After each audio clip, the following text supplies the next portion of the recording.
Welcome to VBC on TV. నేను ప్రసన్న.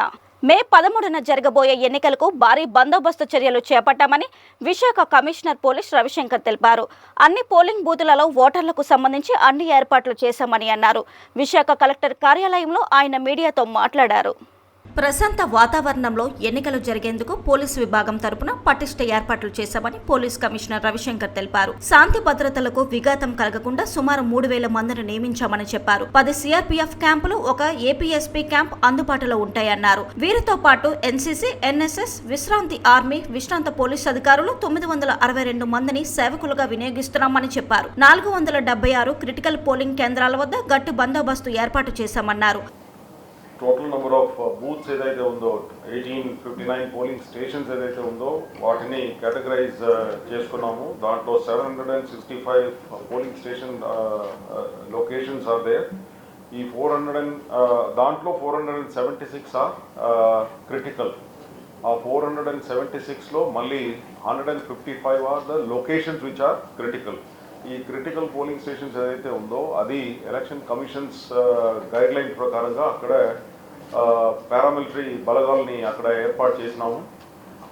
అది కాకుండా సివిల్ బలగాలు, ఆర్మ్డ్ రిజర్వ్, తర్వాత హోమ్ గార్డ్స్ వీళ్ళని కూడా ప్రతి పోలీస్ స్టేషన్లో డిప్లాయ్ చేయడం జరుగుతుంది. నార్మల్ పోలింగ్ స్టేషన్స్లో తప్పకుండా అక్కడ civil, AR, APSP or some force or the other will be there in the normal polling stations.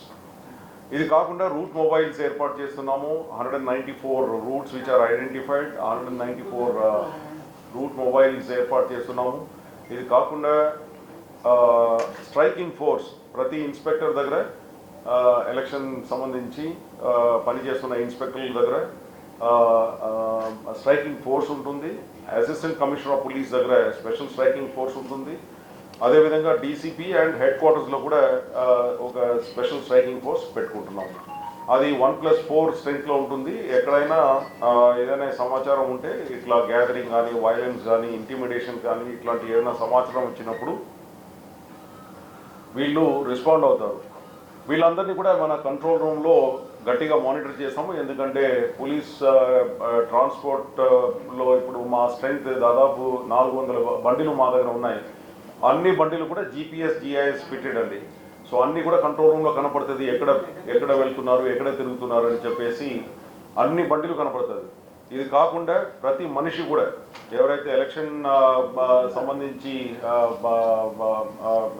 డ్యూటీస్లో ఉన్నారో వాళ్ళందరి లొకేషన్ కూడా మా దగ్గర కంట్రోల్ రూమ్లో కనపడుతుంది. There is a GIS GPS platform ఒకటి ఉంది.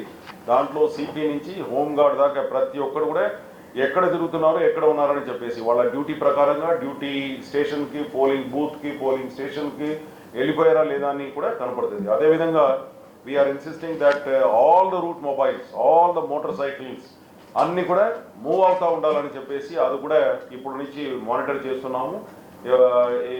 ఒకే చోట వెళ్ళి more than half an hour, 1 hour అక్కడే ఉంటున్నారంటే వాళ్ళని కంట్రోల్ రూమ్ నుంచి కూడా చెక్ చేస్తారు. ఇది కాకుండా ఈసారి ఏం చేసినామంటే పోలింగ్ స్టేషన్ లొకేషన్ ఏదైతే ఉందో దానికి ఉన్న అప్రోచ్ రోడ్స్, దానికి వెళ్తున్న రోడ్స్ ఏదైతే ఉందో ఆ రోడ్స్లో కూడా సీసీటీవీ కెమెరాస్ అన్ని కూడా ఏర్పాటు చేయడం జరిగింది.